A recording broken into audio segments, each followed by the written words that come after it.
No meu Cariri, quando a chuva não vem, lá não fica ninguém, somente se Deus ajuda. Macambira morre, Xique-Xique seca, Juriti se muda. De fato, a chuva, que é fonte de água doce no estado líquido, é tão importante na vida, para a vida, principalmente a vida animal e vegetal, que até na Bíblia, que é o chamado livro santo,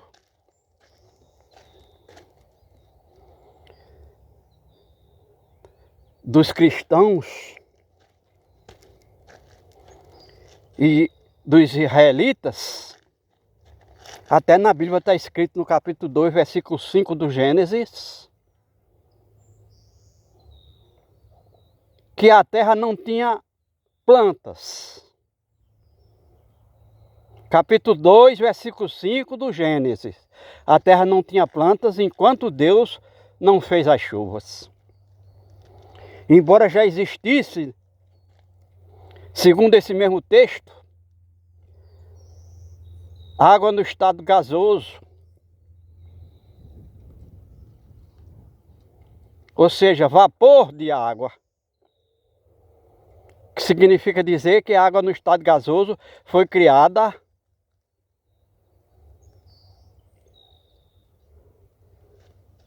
em vários corpos siderais e chegou pronta, água no estado gasoso chegou pronta na terra. Porém, todavia, a água no estado líquido só é possível com as chuvas. E eu estou me referindo à água doce. Mas se alguém tiver a capacidade intelectual de pesquisar a fundo, a água do mar e toda a água que existe na atmosfera, no estado, na terra, que existe na terra, na atmosfera, não tem água no estado líquido, tem água no estado condensado, que são as nuvens. E por vezes tem água no estado sólido, quando a nuvem se torna sólida, que provoca as chuvas na forma de granizos. Mas a chuva é tudo para a vida na terra. Enquanto os micro-organismos foram criados na água no estado gasoso, e são os primeiros seres vivos que foram criados na terra, os vegetais e animais, que são seres vivos complexos, só pode ser criada e mantida na água no estado líquido, seja nos oceanos ou nos continentes, fora dos oceanos. Mas aqui nós estamos provando isso. Aqui nós estamos vendo o bicho-pau. É um gafanhoto que está inclusive se escondendo da nossa câmera. Esse animal, que é um inseto, ele se alimenta de folhas verdes de algumas árvores e arbustos. E essas folhas verdes só existem nas árvores e nos arbustos no tempo das chuvas. Significa dizer que todas essas plantas que a gente está vendo aí, quando passar 30 dias sem chuvas, elas vão liberar as folhas para diminuir a dependência de água, da água que não tem no solo, para ser coletada pela raiz da planta. Mas nós estamos vendo aqui então o gafanhoto, o bicho-pau, tentando se esconder da nossa câmera, no galho do mandacaru. Comida aqui ela não consegue nada. Provavelmente, instintivamente, esse animal perdeu a noção do que está acontecendo aqui nessa área do Brasil. Em não ter plantas na maior parte do ano, na maior parte do ano,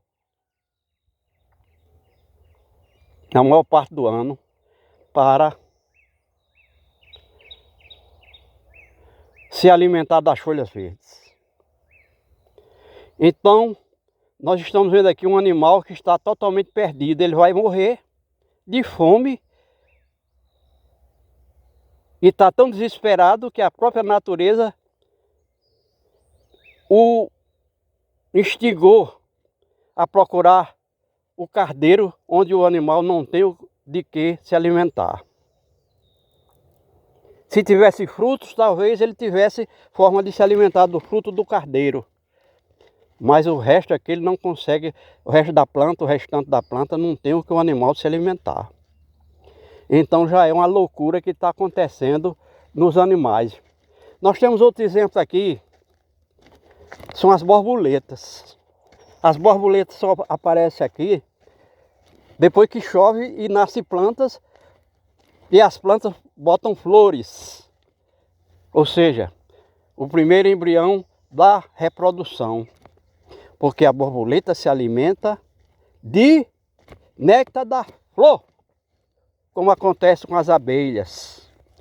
Então, para ter flor é preciso que tenha a planta verde. É preciso que a planta tenha folhas, porque a flor é uma folha modificada. Então nós vimos aqui o caso da borboleta. Essas borboletas surgiram aqui na expectativa, ou instintivamente, sabendo que se tinha chuva, tinha plantas vivas, verdes, que botavam flores. E de repente não existe mais flores aqui, porque as plantas estão secando em plena estação chuvosa aqui. Porque aqui caiu 120 milímetros de chuvas do dia 8 de fevereiro até agora. E durante esse período tivemos no mínimo 90% dos dias sem chuvas. E se não tem chuva, a água do solo vai desaparecendo por conta das intempéries que estão cada vez mais agressivas aqui no que se refere à fuga da água, principalmente agora que está